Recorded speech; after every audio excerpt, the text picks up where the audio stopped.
السلام علیکم ورحمۃ اللہ وبرکاتہ۔ 10 محرم الحرام یعنی محرم کی 10 تاریخ کو کچھ اعمال ایسے ہیں جو ہمیں کرنا ہے اور کچھ اعمال وہ ہے جو ہمیں نہیں کرنا ہے، یعنی جن سے بچنا ضروری ہے۔ تو جو عمل ہمیں کرنا ہے وہ یہ ہے کہ 10 محرم الحرام یعنی محرم کی 10 تاریخ کو ہمیں روزہ رکھنا ہے، چاہے 9 یا 10 کو رکھے یا 10 یا 11 کو رکھے۔ اس کی فضیلت بڑی آئی ہے۔ اس کی فضیلت یہ ہے کہ جو شخص 10 محرم الحرام کا روزہ رکھتا ہے تو اس کے پچھلے تمام کے تمام گناہ معاف کر دیے جاتے ہیں۔ اس لیے 10 محرم الحرام کے روزے کو رکھنے کی فکر کرے تاکہ ہمارے پچھلے گناہ اللہ تبارک و تعالیٰ اپنے فضل و کرم سے معاف فرما دے۔ دوسرا کام ہمیں یہ کرنا ہے کہ اس دن ہمیں قرآن کریم کی تلاوت کی پابندی کرنا ہے کہ زیادہ سے زیادہ قرآن کریم پڑھے اور حضرت امام حسین اور خاندان اہل بیت کو بخشے، اور یہ دعا کرے اللہ تبارک و تعالیٰ سے کہ اللہ اس کا ثواب تمام خاندان اہل بیت کو، حضرت امام حسین کو، تمام اولیاء کو اس کا ثواب عطا فرما اور ان کی روحانی توجہات کو ہماری طرف منتقل فرما۔ اور تیسرا کام ہمیں کرنا ہے کہ اس دن زیادہ سے زیادہ تسبیحات کی پابندی کرنا ہے، استغفار کی پابندی کرنا ہے، یعنی کہ اپنے گناہوں کی بخشش اللہ تبارک و تعالیٰ سے طلب کرے۔ اور چوتھا کام ہمیں کرنا ہے کہ اس دن ہمیں زیادہ سے زیادہ اللہ سے دعا مانگنی ہے، اپنے گناہوں کی مغفرت طلب کرنا ہے، اپنی خطاؤں اور اپنی لغزشوں کی مغفرت اور اپنے خطاؤں کی معافی اللہ سے طلب کرنا ہے، اللہ سے مانگنا ہے، کیونکہ فضیلت والا مہینہ ہے، برکت والا مہینہ ہے۔ رمضان المبارک کے بعد محرم الحرام کے مہینے کی افضلیت ہے، یعنی یہ مہینہ برکت والا مہینہ ہے، فضیلت والا مہینہ ہے، تو اس مہینے کی فضیلت بڑھ جاتی ہے۔ تو 4 کام ہو گئے۔ سب سے پہلے روزہ رکھنا ہے، اس کے بعد قرآن کریم کی تلاوت کا اہتمام کرنا ہے، تسبیحات کی اور توبہ استغفار کا اہتمام کرنا ہے، اور اللہ سے خصوصی دعائیں کرنا ہے کہ اللہ تبارک و تعالیٰ سے اپنے گناہوں کی معافی طلب کرے۔ اور وہ کام جو ہمیں نہیں کرنا وہ یہ ہے کہ رات دیر تک ہم ڈھول تماشوں میں مشغول نہ رہے،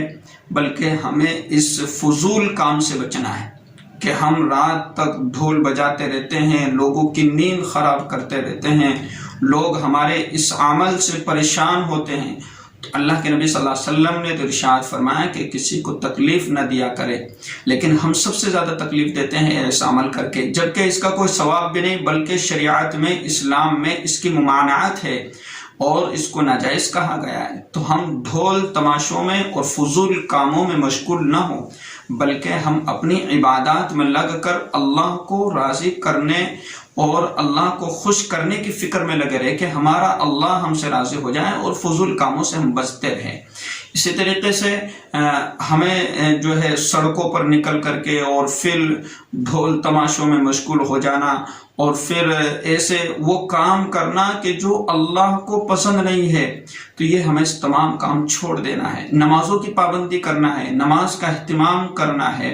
10 محرم الحرام کو ہماری قوم کی جو ہے ساری کی ساری نمازیں ضائع ہو جاتی ہے۔ رات دیر تک محرم کی اور تاجی کی، جس کو ہم تاجیہ کہتے ہیں، اس کی دیکھ بھال میں پوری رات لگا دیتے ہیں، اس کو سجانے میں پوری رات لگاتے ہیں، پھر صبح کی نماز قضا ہو گئی، صبح کی نماز چھوٹ گئی، اس کی کوئی فکر نہیں، اور پھر دن میں جو ہے ڈھول تماشے میں مشغول رہ کر، اس کی فکر میں رہ کر، اور پھر ظہر کی نماز بھی اسی کی مشغولی میں چلی گئی، عصر بھی اسی کی مشغولی میں چلی گئی، اور مغرب کی نماز بھی جو ہے اس کو دفنانے میں، اس کو لے جانے میں چلی گئی، اور عشاء میں تھکے ہارے آ کر کے اور ہم ایسے کیسے پڑ جاتے ہیں، نماز کی کوئی فکر نہیں رہتی۔ جبکہ اس واقعے سے ہمیں سب سے زیادہ نماز کا سبق ملتا ہے کہ حضرت امام حسین رضی اللہ تعالیٰ عنہ نے اپنے آخری وقت میں تلوار کے سائے میں حضرت امام حسین نے نماز ادا کی ہے، نماز قضا نہیں کی، جبکہ آج ہم ان سے محبت کا دم بھرنے والے، محبت کا دعویٰ کرنے والے،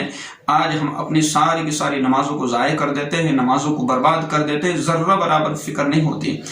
تو ان تمام باتوں کا ہمیں خیال کرنا ہے، ہمیں ان تمام باتوں پر عمل کرنا ہے کہ بھئی ہمیں نماز نہیں چھوڑنی، ہمیں قرآن کی تلاوت نہیں چھوڑنی، ہمیں تسبیحات نہیں چھوڑنی، ہمیں درود شریف نہیں چھوڑنا، اور ہمیں ان دن میں 10 محرم الحرام کو خصوصی طور پر قرآن کریم ذاتی طور پر خود کو پڑھنا ہے، اور خود پڑھ کر کے اور خاندان اہل بیت کو بخشنا ہے۔ یہ طریقہ نہیں ہے ان لوگوں کو خوش کرنے کا، بلکہ طریقہ تو خوش کرنے کا قرآن پڑھ کر اس کا ثواب پہنچانے پر وہ خوش ہوں گے۔ ایسا نہیں کہ 10 محرم الحرام کو تاجیہ نکالے اور ڈھول تماشا بجائے اور گانے اور ڈانس اور پتہ نہیں میوزک والی نعت اور پھر عجیب و غریب حرکات، یہ تمام چیزوں سے ان کے روحوں کو ٹھنڈک نہیں پہنچے گی، بلکہ خاندان اہل بیت کو، اسی طریقے سے اللہ کے نبی صلی اللہ علیہ وسلم کو، صحابہ کو، روحوں کو جو ٹھنڈک پہنچانے والے اعمال ہے، ٹھنڈک پہنچانے والے اعمال تو قرآن شریف پڑھ کر کے بخشنا ہے، نماز پڑھنا ہے۔ اللہ کے نبی صلی اللہ علیہ وسلم نے ارشاد فرمایا قرۃ عینی فی الصلاۃ، کہ نماز میری آنکھوں کی ٹھنڈک ہے، کہ جس کو اللہ کے نبی صلی اللہ علیہ وسلم نے ٹھنڈک کہہ دیا گیا،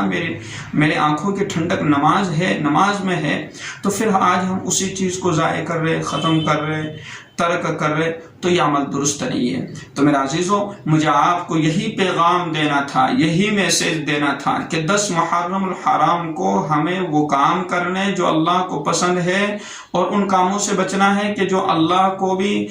جو اللہ کو ناراض کرنے والے ہیں، اللہ کے رسول کو ناراض کرنے والے، امام حسین رضی اللہ تعالیٰ عنہ کو ناراض کرنے والے ہیں۔ تو جو ناراض کرنے والے اعمال ہیں ان کو چھوڑ دینا ہے، جو راضی کرنے والے اعمال ہیں ان پر ہمیں عمل کرنا ہے۔ السلام علیکم ورحمۃ اللہ وبرکاتہ۔